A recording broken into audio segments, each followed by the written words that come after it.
this interview, I'm going to be talking with Mendel Weinberger. He's a mindfulness expert, and we're going to be discussing the workshop he'll be running coming up here on Thursday. Teach breath work at the place. In our conversation, we get into a lot of different issues, how breath work is useful in tackling mental health issues, and not just that, but in achieving calm and peace and even amplifying a person's spiritual experience in their everyday lives.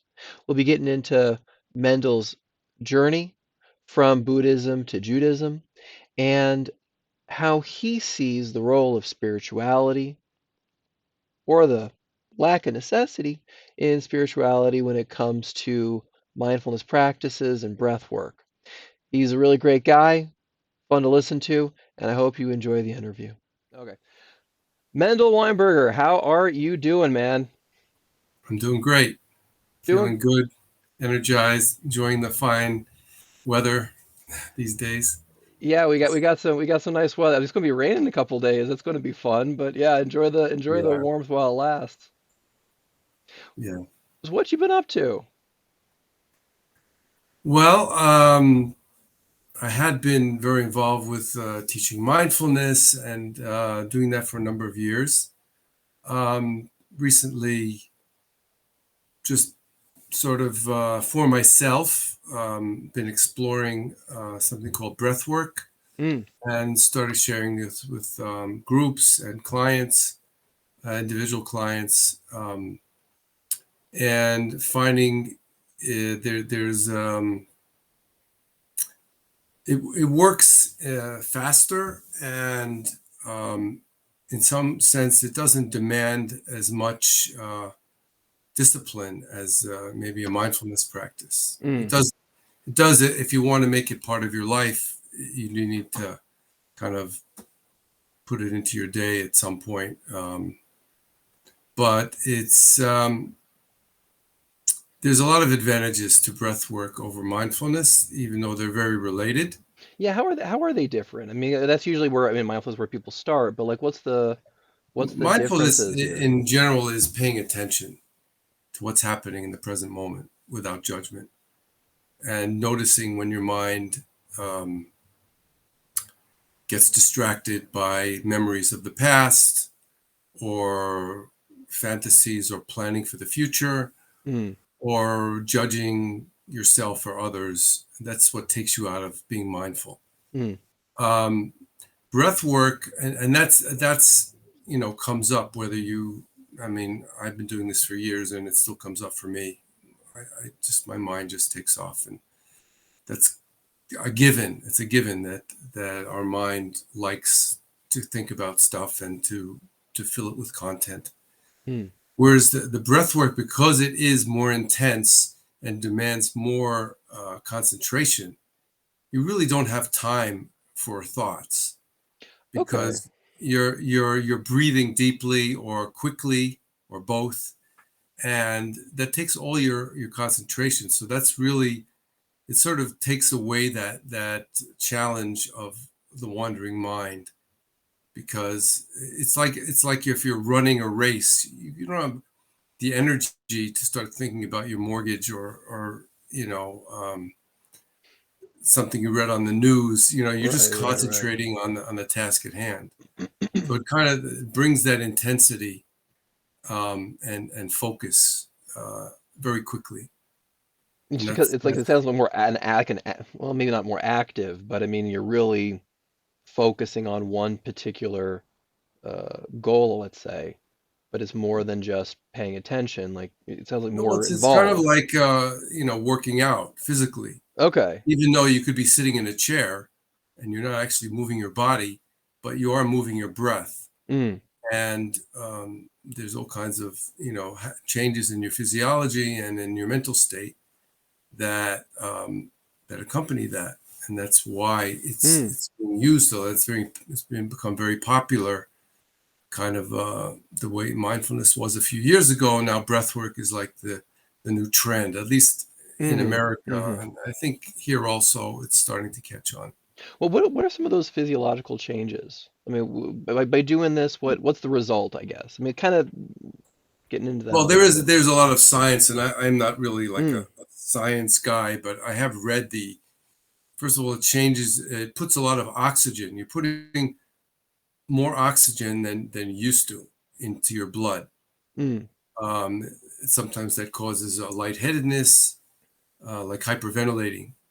But it's done in a way that there's intervals between deep breathing and holding your breath.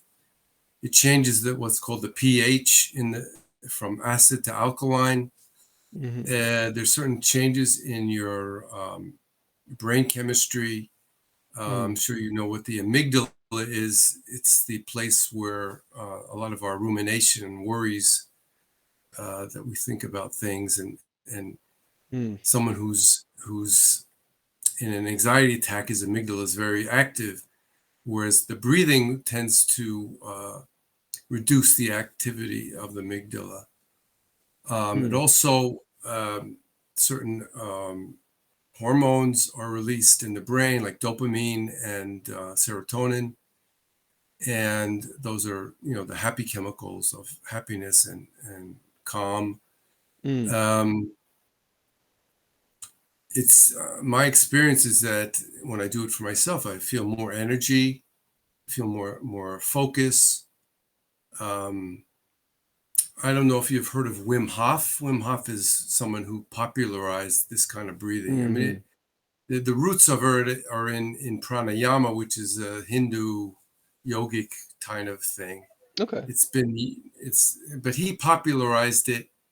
Um, it's like a 15-minute practice, and he started running groups, and there's a lot of science. I'll just give you one of the scientific experiments.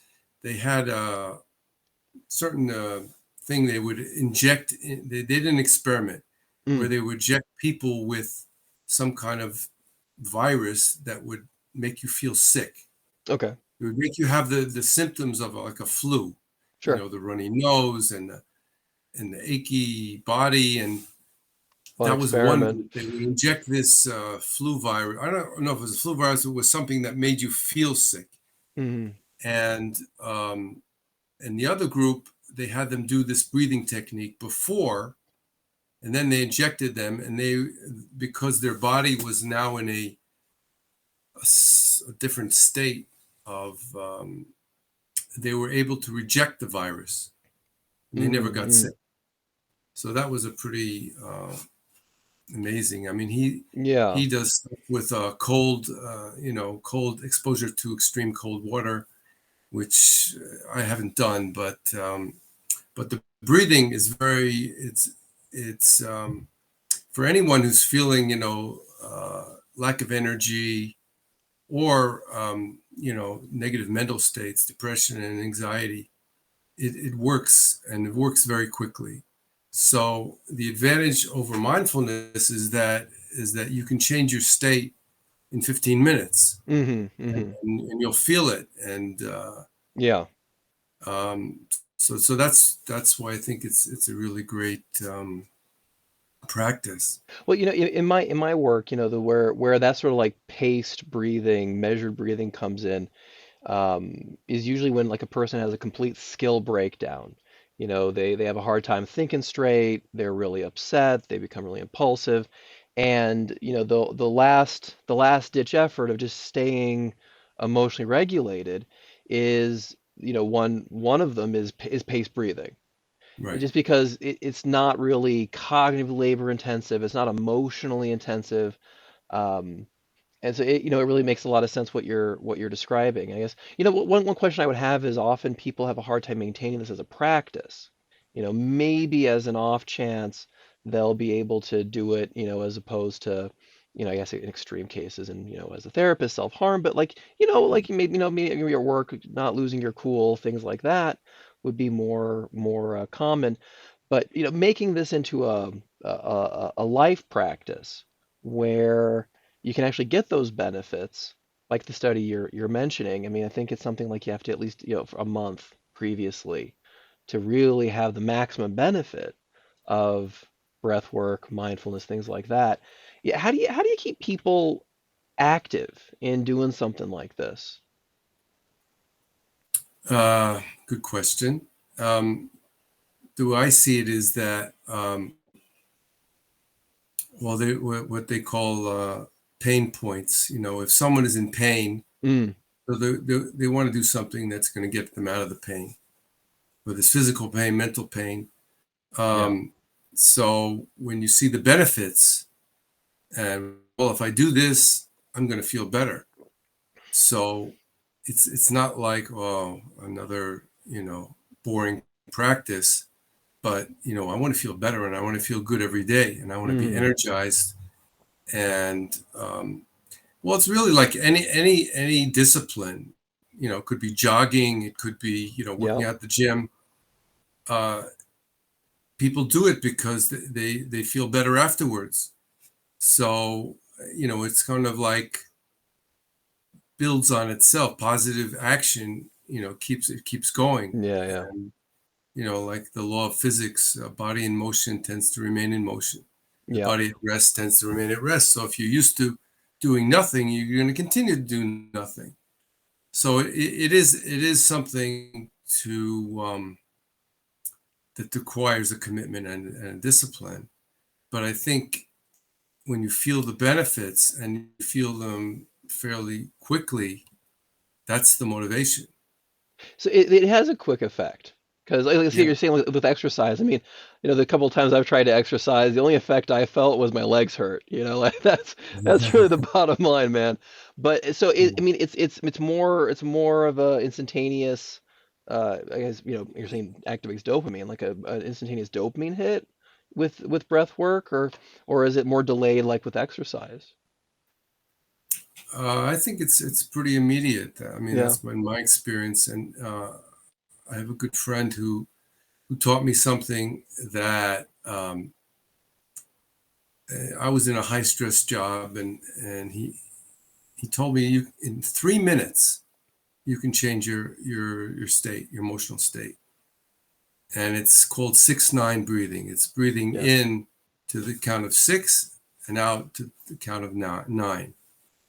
And a lot of times people who are in work or in a place where they can't take 20 minutes and sit quietly, you can go to the bathroom and sit for 3 minutes and nobody's going to wonder where you are, Right. and do Bathroom this mindfulness. practice, Yeah. and it really does work.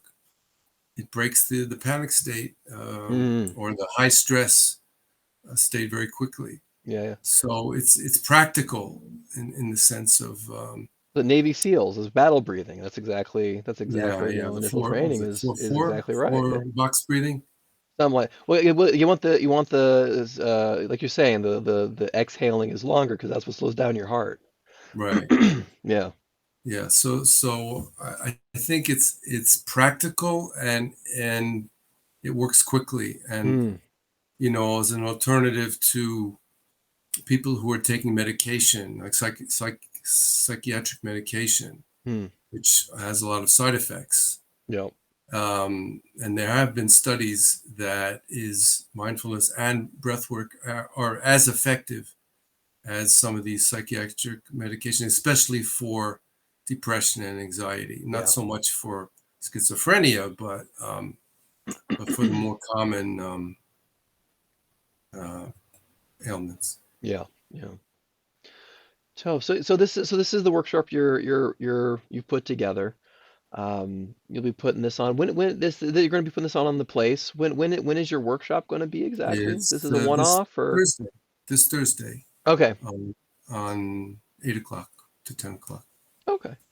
It's like your other workshops you've put on, like it's a multi-series, or this is a one-off. What do, This what do is people expect? this is a one-off, Okay.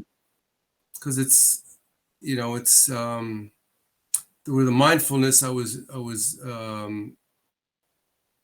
working with the different senses, like the sense of Mm, sight and hearing and breathing and movement. So I needed more sessions. mm, Um, there is something, another kind of breathing, which is called holotropic breath work, which, as they say, can go on for anywhere between 45 minutes to 3 hours. mm. And it's done with music, Hmm. It's usually done lying down, and that's more of a like a spiritual practice, whereas a person can basically bypass their cognitive mind, their left brain, and go into um, kind of a deep altered state, Hmm. similar to psychedelic, what psychedelics are used for. It Okay. was developed by Stanislav Grof, Oh, who okay. was working with LSD before it became illegal, Yeah. and then after he wanted to continue that kind of work, and so he developed this breath work, and Hmm. I've worked with people using this, and had like especially men who are kind of their emotions are stuffed down and they're not really feeling anything, Hmm. but they're not, something's off, Yeah. and they need to figure out what it is and to release that stuck emotion. So Okay. that's also another benefit. That's going to be taught in this workshop. I mean, Yeah, well, I'm how? going to do sort of a short version, maybe a Okay. 30-minute, and it's not going to be lying down because it's not really set up for that. Hmm. So just to get a kind of a little taste of what that looks like and what it feels like. Okay. So what would people expect coming into this workshop to be ready for? They're coming. Is it more of like educational, more experiential? Like what do people expect coming in? Yeah. Um, Generally speaking, I'm not a big talker. I'll give a short introduction Hmm. and maybe some Torah sources, and then get right into the experience of it, because I feel that uh, any kind of thing, mindfulness and breath work, that you need to experience it to understand what it is, because otherwise it's just intellectual knowledge that won't really give you. It's like they say the muscle, the someone, if you explained what is the taste of ice cream to someone who never had it before. Right. So, Okay. oh, it's creamy and it's sweet and it's cold, and like they won't really understand what you're talking about Yeah. until you give them Until you a do it, bowl of like ice cream to yeah. eat. Describe like baseball. That's another classic. I mean, how do you describe baseball to someone who never saw it? Sure. Yeah. So, Yeah. so it's really it's more about experience, and then sharing. A lot Mm. of I like to give people a chance to tell me what was their experience. Was it hard? Was it difficult? Was Mm. it amazing? How like before we did the breath work and after, was what changes did you notice? Yeah. So that's important part of it as well. Okay. So pretty straightforward and useful, like coming in, immediately jumping into a practical skill, learning how to do it because you're actually doing it in the workshop, and Right. then kind of like a reflection. What I guess hearing everybody's experiences might also offer people a new way of looking at what they did, possibility of, continuing on that skill if they make it into a life practice. It Yeah. sounds pretty good. Sounds like a pretty Yeah. cool workshop. Yeah. I'm You very know, you me- excited. you mentioned one thing I thought that was kind of interesting about throwing in Torah sources, and I wanted to hear your thoughts on this because mindfulness is awesome, and like I mentioned, like in my work, it has amazing utility, and I've run across a lot of people who almost like get threatened as though like mindfulness is an alternative spiritual path as opposed to Judaism. And I was wondering if you've encountered that yourself, and maybe like what your thoughts are on that. And it's a bigger topic, but Yeah, I mean, some people don't want to mix Torah in with. They just said this is like like jogging. It's going to make you feel better, and I mm, don't need to know. I don't need to get the endorsement of Torah sources. But there are other people that really do want to say, mm, well, if this is a spiritual practice, so where's the source in the Torah? So I like to, and for myself as well. I mean, like the first source really is the story of creation, Mm, where Hashem created man. First, he created him with dust of the earth, and then he says it be pach pav nishmat chaim. He mm, breathed into him a living soul. So all of other creation was created with speech. Only man, his soul was created through breath. mm, So when we one of the ideas in breath work is resonance. Resonance, that you resonate with something deep in your soul. I don't know if you're familiar with the book Bilavavi Mishkan Evneh from Rav Itamar Schwartz. nope. Okay, so he's actually doesn't put his name on any of his books, but he writes about Jewish meditation. So one of the things he says is that when we breathe, we're resonating with that breath that God breathed into Adam, Mm, which in a sense he's still breathing into us. So it's a spiritual connection with with our soul, because he breathed into us the soul. So our breath is connected to our soul. mm, Um, there's another source in Tomer Devora when he's talking about that man is Tselem Elokim. So just like we have eyes, Ki'ilu, God has eyes, we have ears, God has ears, and the nose, which is called the Af. Um, so when we breathe, um, there's a quality. One of the 13 attributes of mercy is called Er Chapayim, which is long breath, or it's called, patience, really. mm. But literally, the long breath or the Okay. long nose or Yeah, yeah, apayim. It's like a person who's patient is calm and he's breathing slowly, whereas charon af, which is God's anger, is corresponds to maybe our anger, which is short and fast. yeah. A person breathes shallow when they're angry. Um, so a way to get in touch with that quality of erech apayim, because we're meant to be like God Yeah. in terms of, especially in the compassionate midot. So if we breathe slowly, we'll bring in that midah of erech apayim into ourselves. Hmm. So that's just two of the things that I found, Yeah, and yeah, yeah. there's others. Well, it sounds Uh, very private. I mean, like thinking about, speech is a in some sense a communal. It's a interpersonal event. You're talking with somebody. A breath is very private. yeah, It's very private. really, yes, it is, and it's yeah, that's it does take you inside yourself, and that's one of the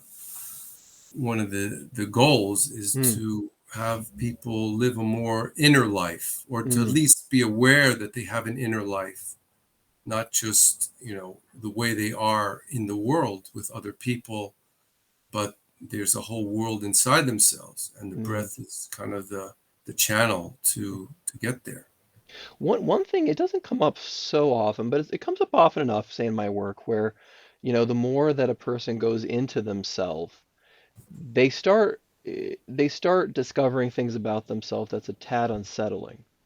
It's that because it becomes so personal, there is a self-reflective aspect uh, to this sort of way of being.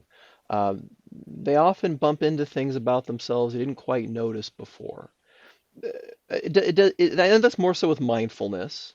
As far as breath work, I mean, do you find that at all with breath work specifically? And I guess, well, how do you deal with those sort of like self-revelatory experiences people have, where they actually do learn about themselves as opposed to, say, the persona that's comfortable? I don't really, as far as breath work, well, either it works to calm you down, Mm, or the more intense deep breathing that I was talking about it's more, at least in my experience and people I've worked with, it's more about releasing Mm, maybe trauma-based um, memories or emotions connected to memories.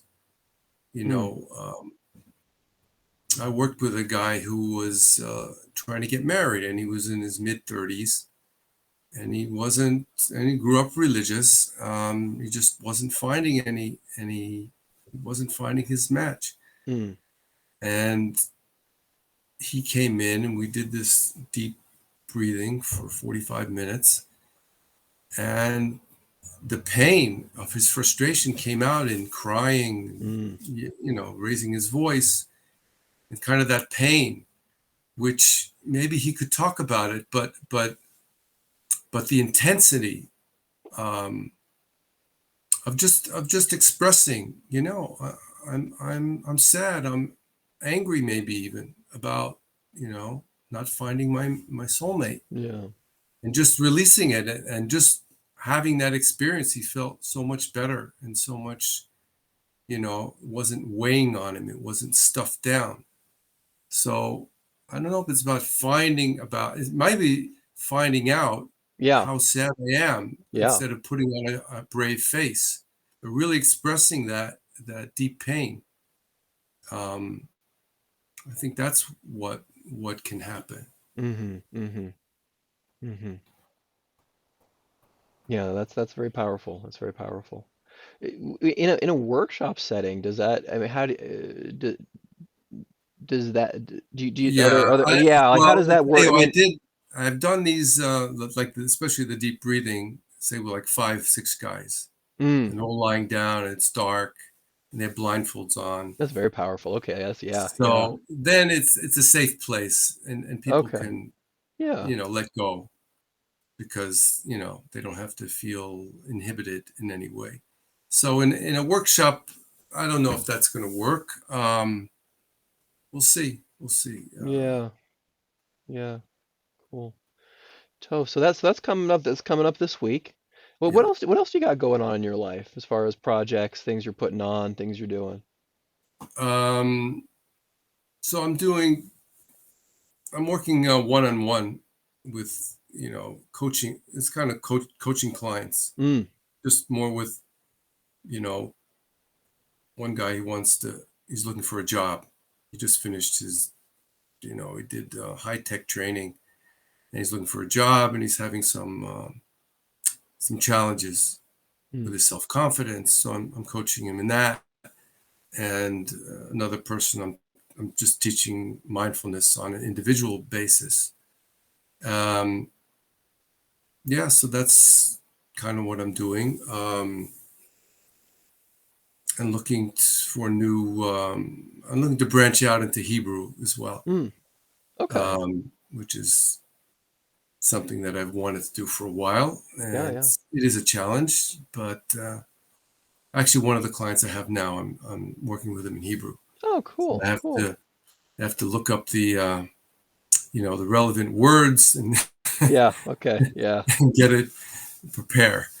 So yeah, because I think there's a lot of interest, and I actually did plan to do a 2-day retreat Mm. right after Simchas Torah, but because of the war started, I had to Okay. cancel it. Yeah. Yeah. Yeah. Yeah. So I may try to, when I can reschedule, but What, things are kind well, of with the bumpy. retreat, I mean, what did you have planned? I mean, like for an upcoming retreat, what does that sort of thing look like when you Well, put on? I have a standard way of the retreat, and I did integrate the breath work Mm. into it at the end, kind of the final experience. But it's basically a silent retreat with mindfulness, Mm-hmm. walking, sitting, listening, seeing different exercises. We have a little enjoyable. The last time we had a campfire, and we sang Okay. around the Cool. campfire in a mindful way. I hope. And Yeah. yeah, it's a great thing to do as a group, and just to have that time out from your day-to-day life and Mm. just connect with yourself and as part of a group, which it's when you do things in a group, there's a bond, even if you're not talking. Yeah. There's like a silent bond and an energy that's created that's quite powerful. Yeah, yeah, yeah, yeah, yeah. It must be really cool to be able to like facilitate that and like see it firsthand, like just how you're impacting so many people positively. It is exciting. It's sometimes Yeah. challenging Mm. because people are not everyone is there's a certain discipline of coming on time, Mm. doing things together, and not everyone can do that. So it's challenging for them to be on time and be part of a group. So there is that. Yeah. Um, but that's part of it. I mean, that's my work is to be patient and compassionate and but to try to keep the group limits, because if you're doing things as a group, so if somebody is not is coming late or leaving early, that affects the energy of the group. Yeah. Yeah. So you want to look out for everyone's benefit and try to be understanding of the individual. Mm. So that is one of the challenges. Yeah, it's a tough tension. It's a tough paradox. Yeah. Yep. Well, that's kind of like mindfulness. Inhale, exhale. Make space, but hold the space. Yeah. Yeah. Yeah. Yeah. Yeah, I mean, it's when you're doing it with yourself, so then you have your own thoughts to deal with, and then with you dealing with a group, then you have to deal with all the individuals in the group. Sure. Sure. So it's Sure. it's a test. It's a community either way. Community of yourself or a community of Yeah, others. that's Yeah. right. Yeah. Yeah. Yeah. How did you get into mindfulness and breath work, just in general, just like in your uh, what Well, got you into the I don't medical? know. I think the last time we interviewed, I told you I A little was, bit, yeah. when I was in my 20s. I was seeking. I wasn't religious. I wasn't raised in a religious Jewish family. So I was seeking, and in those years, in the 70s and 80s, there was a lot of Eastern religion, Hinduism, Buddhism around. All the gurus came over to America. And actually, I took a course in college on Eastern religion, and I was Mm, fascinated by it, especially Buddhism, because I felt it was that they stressed the experience, not the dogma. You don't yeah, have to yeah, yeah. believe in anything; just have to do the practice, and then you'll come to your own realization. And I did join a Buddhist group for, I did a lot of reading, and then I joined this group for a year and did a number of retreats and a daily Mm, practice. And I had a real spiritual opening. And but at the same time, I came to a realization that I couldn't be a Buddhist. I could do the yeah. practice, but I had a Jewish identity, Mm, and that I needed to explore that. And that was my transition into learning Torah. And I wasn't really interested in religion before that. I was interested in spirituality, yeah. but it does come in a context. Even Buddhism comes in a context of a religion with their own, practices and beliefs, and Yeah. it's a How whole would you how would you define those two as being as because they are different, but and there's overlap obviously, but how would you define those as being different? what spirituality and And religion. really, yeah, yeah, yeah. Well, religion is sort of what we say, what we believe, and the laws. This is what we do. With spirituality, it has to do with your experience of God. Mm, Now that's can be very, like I like to say, I've had spiritual experiences where I feel an elevation of the spirit or connection to God, but it's very hard to hold on to it. It usually comes and goes, and it doesn't always come when I want it to come. It's mm, kind of my first spiritual experience really was in the Rocky Mountains. I mm, was on the top of a mountain looking out at this beautiful view of snow-capped mountains and a valley of wildflowers. Mm. And I had seen it, many times before, but all of a sudden it hit me that there's a God that created this. And it wasn't like a knowledge that I read in a book. It was an Yeah. experience that this is really true. Yeah. It's like an inner knowing. So spiritual experience is great and it's important, but there needs to be. I think religion is like the vessel that holds it. It's there's the light and the vessel. Yeah. Yeah. So you need something to ground you because spirituality without grounding can end up in a lot of dark places. The way you're describing it, the image that hit me is like a light bulb, because that's how light bulbs function. I mean, that's why there's the glass on the light. Otherwise, the whole thing would just fizzle out. It would blow up. Yeah, A container for some use, control, uh, enabling that light to actually be accessible, as opposed to, like you're saying, a fleeting blip in a person's life. yeah. So I think they're both important. Yeah. Um, one without the other. If you just have the kli, the vessel, without the light, then you know I think that's why people maybe leave religion or their religion Hmm. becomes very kind of stale. It's a shard of glass. Not much use for that. Yeah. Yeah. Yeah. So, Well, it was a but different time when you were getting I mean, this spirituality, mindfulness. It seems like that time was there was a lot more intention, I guess. Might be a better way of thinking about it. what I think what happened is when I got into it, you know, it was in a religious context, Mm, and then there are people like John Kabat-Zinn who took it out of the religious and put it into a mental physical health mm, uh, vessel of you want to feel good, you want to be happy, very so do this materialistic. practice, Yeah. more and more practical and based in well-being, more. I mean, it's used in psychology, as you know. It's used a lot in, I think, CBT. They combine it with mindfulness, and they call it something. I forget what they call it.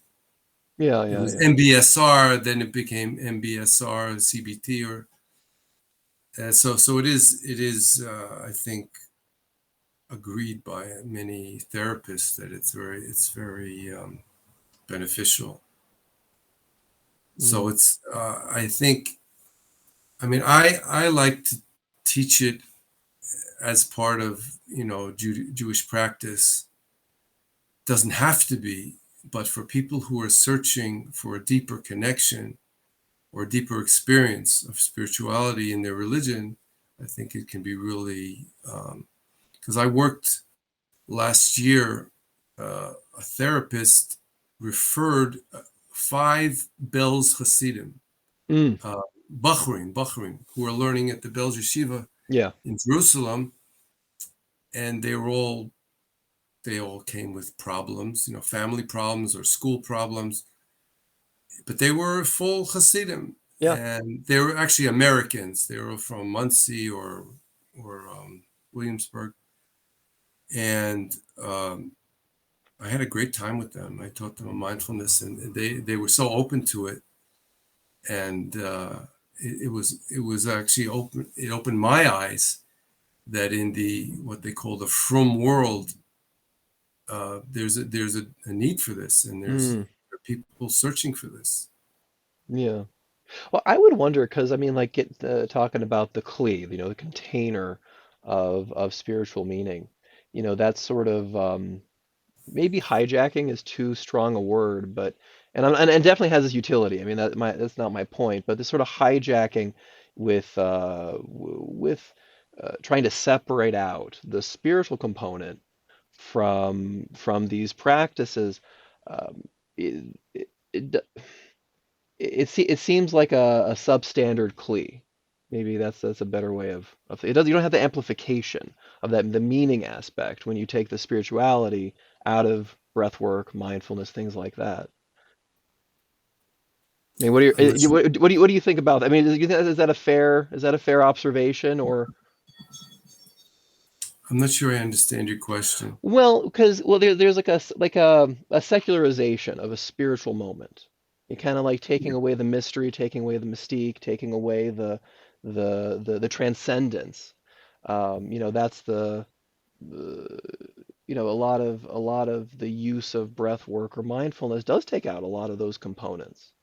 And I guess like as you were talking, it was making me think about how while those things can still be useful, mindfulness and breath work can still be useful without that sort of transcendent experience. I wonder how much is really being, is too much being taken out of mindfulness and breath work when that transcendent quality is stripped from it. I was curious what you think about that. Well, I think it's very subjective. Mm, I mean, if you're in a religious context, like this, well, I do my practice in the morning before I go to daven. So if I'm sitting for 20, 30 minutes doing breath work or mindfulness, and then I'm in a state of focus and relaxation, and that's how I go into davening. I feel I'm integrating my spiritual practice with my religious obligation. mm, Um, and it's even like according to the Rambam that you need kavanat alev before you go to daven, which means intention of the heart. And if you're very stressed out because you came from a journey or for whatever reason, you actually shouldn't daven. yeah. We don't paskin like him, but it's an important. He's a rishon.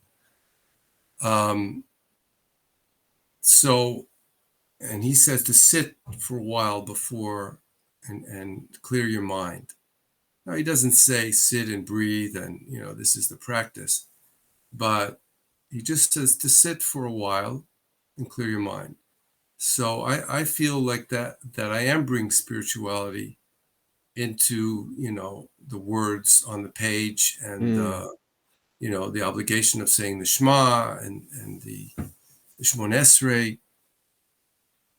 So but if you're a secular person and you're looking to feel good. mm, You might be stressed out at work or with your family, and you're just looking to feel good, and that's enough. yeah. You know, uh, Not everyone has the desire for transcendent experiences. There are people that are, Yeah. but not everyone. Yeah. So if you're looking for it, you'll find it, and um, the things that happen that's experience on the in the Rocky Mountains. It didn't make me religious. It just made me aware that there's something bigger going on than meets the eye. Sure. Sure. Possibilities. Yeah, Yeah. So, well, Mendel, I think we're gonna have to call it a day on my end here, but it's always good to talk to you, and great. happy to hear you got this workshop going. And it sounds like you're more than keeping busy, that's for sure. It sounds like you're doing a lot of really amazing stuff, and looking forward to Yeah, talking to you again with your next workshop. great. Okay, All right. great talking to you.